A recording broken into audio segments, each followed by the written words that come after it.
श्री सीता रामचंद्राभ्याम नमः। श्रीमद् वाल्मीकि रामायण बालकांड पहला सर्ग। नारद जी का वाल्मीकि मुनि को संक्षेप से श्री रामचरित्र सुनाना। तपस्वी वाल्मीकि जी ने तपस्या और स्वाध्याय में लगे हुए विद्वानों में श्रेष्ठ मुनिवर नारद जी से पूछा, मुने, इस समय इस संसार में गुणवान, वीरवान, धर्मज्ञ, उपकार मानने वाला, सत्यवक्ता और दृढ़ प्रतिज्ञ कौन है? सदाचार से युक्त, समस्त प्राणियों का हित साधक, विद्वान, सामर्थ्यशाली और एकमात्र प्रिय दर्शन पुरुष कौन है? मन पर अधिकार रखने वाला, क्रोध को जीतने वाला, कांतिमान और किसी की भी निंदा नहीं करने वाला कौन है? तथा संसार में कुपित होने पर किससे देवता भी डरते हैं? महर्षि, मैं यह सुनना चाहता हूँ। इसके लिए मुझे बड़ी उत्सुकता है और आप ऐसे पुरुषों को जानने में समर्थ हैं। महर्षि वाल्मीकि के इस वचन को सुनकर तीनों लोकों का ज्ञान रखने वाले नारद जी ने उन्हें संबोधित करके कहा, अच्छा सुनिए। और फिर प्रसन्नता पूर्वक बोले, मुने, आपने जिन बहुत से दुर्लभ गुणों का वर्णन किया है, उनसे युक्त पुरुष को मैं विचार करके कहता हूँ, आप सुने। इक्ष्वाकु के वंश में उत्पन्न हुए एक ऐसे पुरुष हैं जो लोगों में राम नाम से विख्यात हैं।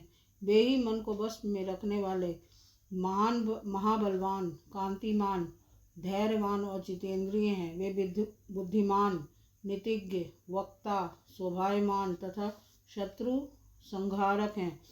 उनके कंधे मोटे और भुजाएं बड़ी बड़ी हैं। ग्रीवा शंख के समान और थोड़ी मांसल है। उनकी छाती चौड़ी और धनुष बड़ा है। गले के नीचे की हड्डी मांस से छिपी हुई है। वे शत्रुओं का दमन करने वाले हैं। भुजाएं घुटने तक लंबी हैं। मस्तक सुंदर है। ललाट भव्य और चाल मनोहर है। उनका शरीर मध्यम और सुडौल है। देह का रंग चिकना है। वे बड़े प्रतापी हैं। उनका वक्ष स्थल भरा हुआ है। आंखें बड़ी बड़ी हैं। वे शोभायमान और शुभ लक्षणों से युक्त संपन्न हैं। धर्म के ज्ञाता, सत्य प्रतिज्ञ तथा प्रजा के हित साधन में लगे रहने वाले हैं। वे यशस्वी, ज्ञानी, पवित्र, जितेंद्रिय और मन को एकाग्र रखने वाले हैं। प्रजापति के समान पालक, श्री संपन्न, वैरी विध्वंसक और जीवों तथा धर्म के रक्षक हैं। स्वधर्म और स्वजनों के पालक, वेद वेदांगों के तत्ववेत्ता तथा धनुर्वेद में प्रवीण हैं।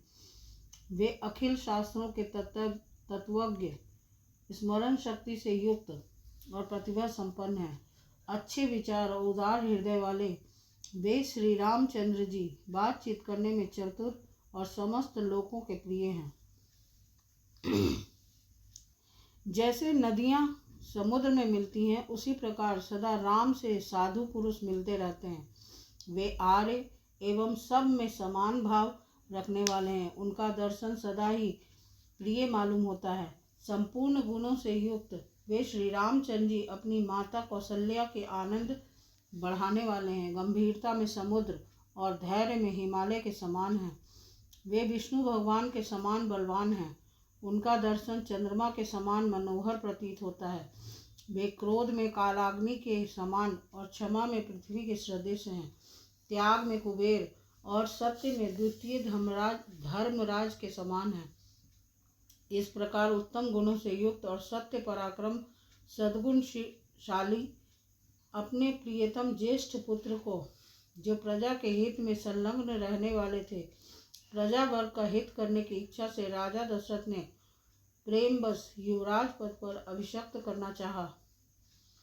तदंतर राम के राज्याभिषेक की तैयारियां देखकर रानी कैकेयी ने, जिसे पहले ही वर दिया जा चुका था, राजा से यह वर मांगा कि राम का निर्वासन और भरत का राज्याभिषेक हो। राजा दशरथ ने सत्य वचन के कारण धर्म बंधन में बंधकर प्यारे पुत्र राम को वनवास दे दिया। कैकेयी का प्रिय करने के लिए पिता की आज्ञा के अनुसार उनकी प्रतिज्ञा का पालन करते हुए वीर रामचंद्र वन को चले। तब सुमित्रा के आनंद बढ़ाने वाले विनयशील लक्ष्मण जी ने भी, जो अपने बड़े भाई राम को ही बहुत ही प्रिय थे।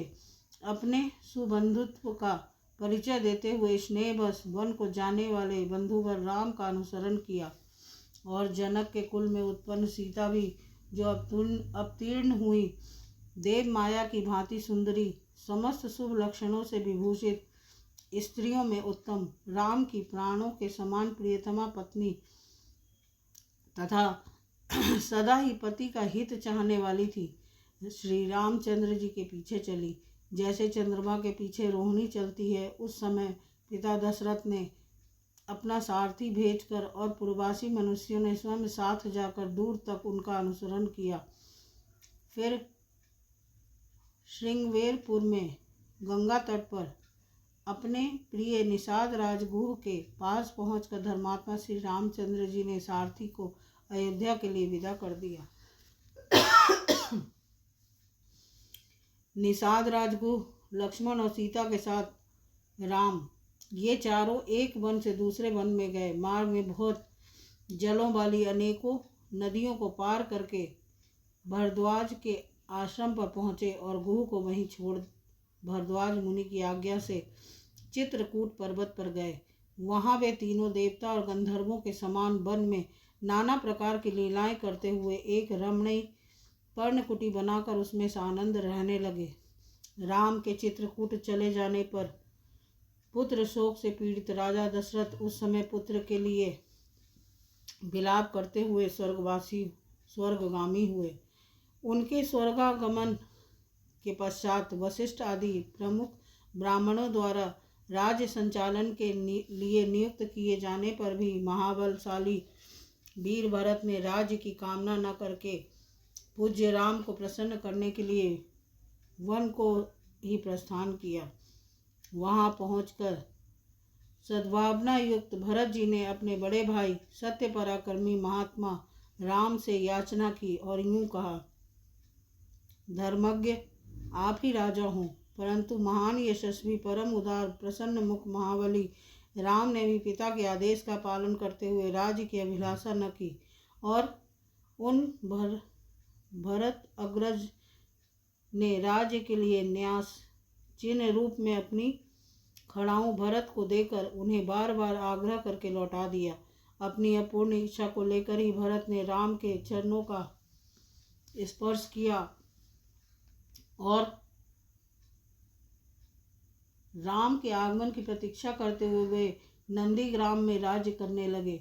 भरत के लौट जाने पर सत्य प्रतिज्ञ जितेंद्रिय श्रीमान राम ने वहां पर पुनः नागरिक जनों का आना जाना देखकर उनसे बचने के लिए एकाग्र भाव से दंडकारण्य में प्रवेश किया। उस महान वन में पहुंचने पर कमल लोचन राम ने विराध नामक राक्षस को मारकर सरभंग, सुतीक्ष्ण, अगस्त्य मुनि तथा अगस्त्य के भ्राता का दर्शन किया। फिर अगस्त्य मुनि के कहने से उन्होंने इंद्रधनुष, एक खड़ग और 2 तुनीर जिसमें बाण कभी नहीं घटते थे प्रसन्नता पूर्वक ग्रहण किए। एक दिन वन में वनचरों के साथ रहने वाले श्री राम के पास असुर और राक्षसों के वध के लिए निवेदन करने को वहां के सभी ऋषि आए। उस समय वन में श्री राम ने दंडकारण्यवासी अग्नि के समान तेजस्वी उन ऋषियों को राक्षसों के मारने का वचन दिया और संग्राम में उनके वध की प्रतिज्ञा की। वहां ही रहते हुए श्री राम ने इच्छानुसार रूप बनाने वाली जन स्थान निवासिनी शूर्पणखा नाम की राक्षसी को लक्ष्मण के द्वारा उसकी नाक काटकर कुरूप कर दिया।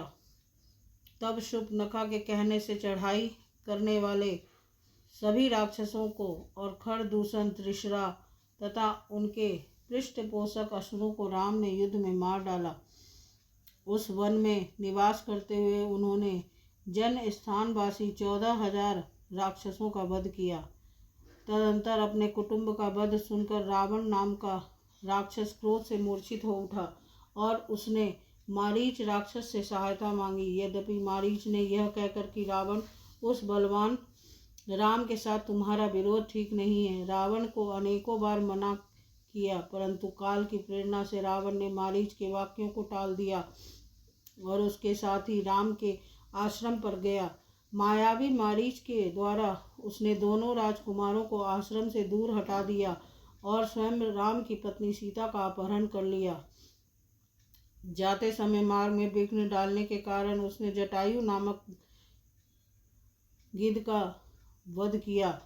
तत्पश्चात जटायु को आहत देखकर और उसी के मुख से सीता का हरण सुनकर रामचंद्र जी शोक से पीड़ित होकर विलाप करने लगे। उस समय उनकी सभी इंद्रियां व्याकुल हो उठी थी। फिर उसी शोक में पड़े हुए उन्होंने जटायु गिद्ध का अग्नि संस्कार किया और वन में सीता को ढूंढते हुए कबंध नामक राक्षस को देखा, जो शरीर से विकृत तथा भयंकर दिखने वाला था। महाबाहु राम ने उसे मारकर उसका भी दाह किया, अतः वह स्वर्ग को चला गया। जाते समय उसने राम से धर्मचारिणी शबरी का पता बतलाया और कहा, रघुनंदन, आप धर्मपरायणा सन्यासिनी शबरी के आश्रम पर जाइए। शत्रुहंता महान तेजस्वी दशरथ कुमार राम शबरी के यहाँ गए। उसने इनका भली भांति पूजन किया। फिर वे पंपासर के तट पर हनुमान नामक वानर से मिले और उन्हीं के कहने से सुग्रीव से भी मेल किया। तदंतर महाबलवान राम ने आदि से ही लेकर जो कुछ हुआ था वह और विशेषतः सीता का वृतांत सुग्रीव से कह सुनाया। वानर सुग्रीव ने राम की सारी बातें सुनकर उनके साथ प्रेम पूर्वक अग्नि को साक्षी मानकर मित्रता की। उसके बाद वानर राज सुग्रीव ने स्नेहवश बाली के साथ वैर होने की सारी बातें राम से दुखी होकर बतलाई। उस समय राम ने बाली को मारने की प्रतिज्ञा की। तब वानर सुग्रीव ने वहाँ बाली के बल का वर्णन किया, क्योंकि सुग्रीव को राम के बल के विषय में बराबर शंका बनी रहती थी। राम की प्रतीति के लिए उन्होंने दुदुम्बी दैत्य का महान पर्वत समान विशाल शरीर दिखलाया। महाबली महाबाहु श्री राम ने तनिक मुस्कुराकर उस अस्थि समूह को देखा और पैर के अंगूठे से उसे 10 योजन दूर फेंक दिया। फिर एक ही महान बाण से उन्होंने अपना विश्वास दिलाते हुए 7 ताल वृक्षों को और पर्वत तथा रसातल को बींध डाला। तदंतर राम के इस कार्य से महाकपि सुग्रीव मन ही मन प्रसन्न हुए और उन्हें राम पर विश्वास हो गया। फिर वे उनके साथ किष्किंधा गुहा में गए। वहाँ पर सुवर्ण के समान पिंगल वर्ण वाले वीरवर सुग्रीव ने गर्जना की। उस महानाद को सुनकर वानरराज बाली अपनी पत्नी तारा को आश्वासन देकर तत्काल घर से बाहर निकला और सुग्रीव से भिड़ गया। वहाँ राम ने बाली को एक ही बाण से मार गिराया। सुग्रीव के कथनानुसार उस संसार में बाली को मारकर उसके राज्य पर राम ने सुग्रीव को ही बिठा दिया। तब उन वानर राज ने भी सभी वानरों को बुलाकर जानकी का पता लगाने के लिए उन्हें चारों दिशाओं में भेजा। तत्पश्चात संपाति नामक गिद्ध के कहने से बलवान हनुमान जी 100 योजन विस्तार वाले क्षार समुद्र को कूदकर लांग गए। वहाँ रावण पालित लंकापुरी में पहुंचकर उन्होंने अशोक वाटिका में सीता को चिंता मग्न देखा। तब उन विदेह नंदिनी को अपनी पहचान देकर राम का संदेश सुनाया और उन्हें सांत्वना देकर उन्होंने वाटिका का द्वार तोड़ डाला। फिर 5 सेनापतियों और 7 मंत्री कुमारों की हत्या कर वीर अक्ष कुमार का भी कचूमर निकाला। इसके बाद वे जानबूझकर पकड़े गए। ब्रह्मा जी के वरदान से अपने को ब्रह्मपाश से छूटा हुआ जानकर भी वीर हनुमान जी ने अपने को बांधने वाले उन राक्षसों का अपराध स्वेच्छानुसार सह लिया। तत्पश्चात मिथिलेश कुमारी सीता के अतिरिक्त समस्त लंका को जलाकर वे महाकपि हनुमान जी राम को प्रिय संदेश सुनाने के लिए लंका से लौटे। अपरिमिति बुद्धिशाली हनुमान जी ने वहाँ महात्मा राम की प्रदक्षिणा करके यूँ सत्य निवेदन किया, मैंने सीता जी का दर्शन किया है। इसके अनंतर सुग्रीव के साथ भगवान राम ने महासागर के तट पर जाकर सूर्य के समान तेजस्वी बाणों से समुद्र को शुद्ध किया। तब नदीपति समुद्र ने अपने को प्रकट कर दिया। फिर समुद्र के ही कहने से राम ने नल से पुल निर्माण कराया। उसी पुल से लंकापुरी में जाकर रावण को मारा। फिर सीता के मिलने पर राम को बड़ी लज्जा हुई। तब भरी सभा में सीता के प्रति वे मर्म भेदी वचन कहने लगे। उनकी इस बात को न सहने सकने के कारण साध्वी सीता अग्नि में प्रवेश कर गईं। इसके बाद अग्नि के कहने से उन्होंने सीता को निष्कलंक माना। महात्मा रामचंद्र जी के इस महान कर्म से देवता और ऋषियों सहित चराचर त्रिभुवन संतुष्ट हो गया। फिर सभी देवताओं से पूजित होकर राम बहुत ही प्रसन्न हुए और राक्षस राज विभीषण को लंका के राज्य पर अभिषिक्त करके कृतार्थ हो गए। उस समय निश्चिंत होने के कारण उनके आनंद का ठिकाना न रहा। यह सब हो जाने पर राम देवताओं से वर पाकर और मरे हुए वानरों को जीवन दिलाकर अपने सभी साथियों के साथ पुष्पक विमान पर चढ़कर अयोध्या के लिए प्रस्थित हुए। भरद्वाज मुनि के आश्रम पर पहुंचकर सबको आराम देने वाले सत्य पराक्रमी राम ने भरत के पास हनुमान को भेजा। फिर सुग्रीव के साथ कथा वार्ता कहते हुए पुष्पकारूढ़ हो वे नंदीग्राम को गए। निष्पाप श्री रामचंद्र जी ने नंदीग्राम में अपनी जटा कटाकर भाइयों के साथ सीता को पाने के अनंतर पुनः अपना राज्य प्राप्त किया। अब राम के राज्य में लोग प्रसन्न, सुखी, संतुष्ट, पुष्ट, धार्मिक और रोग व्याधि से मुक्त रहेंगे। उन्हें दुर्भिक्ष का भय न होगा कि कोई कहीं भी अपने पुत्र की मृत्यु नहीं देखेंगे। स्त्रियां विधवा न होंगी, सदा ही पतिव्रता होंगी। आग लगने का किंचित भी भय न होगा। कोई प्राणी जल में नहीं डूबेंगे। बात और ज्वर का भय थोड़ा भी नहीं रहेगा। क्षुधा और चोरी का डर भी जाता रहेगा। सभी नगर और राष्ट्र धन धान्य संपन्न होंगे। सतयुग की भांति सभी लोग सदा प्रसन्न रहेंगे। महायशस्वी राम बहुत से सुवर्णों की दक्षिणा वाले 100 अश्वमेध यज्ञ करेंगे। उनमें विधि पूर्वक विद्वानों को 10,000 करोड़ यानी 1 खरब गौ और ब्राह्मणों को अपरिमित धन देंगे तथा 100 गुने राजवंशों की स्थापना करेंगे। संसार में चारों वर्णों को वे अपने अपने धर्म में नियुक्त रखेंगे। फिर 11,000 वर्षों तक राज्य करने के अनंतर श्री रामचंद्र जी अपने परम धाम को पधारेंगे। वेदों के समान पवित्र, पापनाशक और पुण्यमय इस रामचरित को जो पढ़ेगा वह सब पापों से मुक्त हो जाएगा। आयु बढ़ाने वाली इस रामायण कथा को पढ़ने वाला मनुष्य मृत्यु के अनंतर पुत्र, पौत्र तथा अन्य परिजन वर्ग के साथ ही स्वर्ग लोक में प्रतिष्ठित होगा। इसे ब्राह्मण पढ़े तो विद्वान हो, क्षत्रिय पढ़ता हो तो पृथ्वी का राज्य प्राप्त करे, वैश्य को व्यापार में लाभ हो और शूद्र भी प्रतिष्ठा प्राप्त करे।